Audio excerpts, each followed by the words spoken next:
Even as President Donald Trump and Joe Biden are hoping to boost their respective candidates in 2 Georgia Senate runoffs, the nation is learning of the president's weekend call to Georgia Secretary of State Brad Raffensperger. All I want to do is this. I just want to find 11,780 votes, and flipping the state is a great testament to our country. In the audio provided to the media by a third person on the call, the president repeated baseless claims of voter fraud.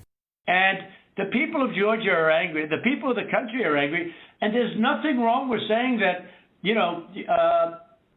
that you've recalculated. Author and famed Watergate journalist Carl Bernstein believes the president should resign. That the incumbent president of the United States is the gravest threat to the national security of the United States that we have. I talked with local members of Congress about the call. This is more conduct to attack and undermine the 2020 election. The people have decided Joe Biden will be the next president of the United States. It's not unprecedented for a president to be speaking with certain officials, particularly elected officials. I've only heard bits and pieces, so I think it'd be inappropriate for me to weigh in. Newly elected Congresswoman Kat Cammack tells me she intends to support fellow Republicans who plan to file an objection Wednesday to the Electoral College results. If we do not have free, fair elections and voters do not feel confident in that they have cast their ballot and their vote has been counted correctly, then what are we doing here? This is just further conduct of why that was such a wise decision by a majority of Americans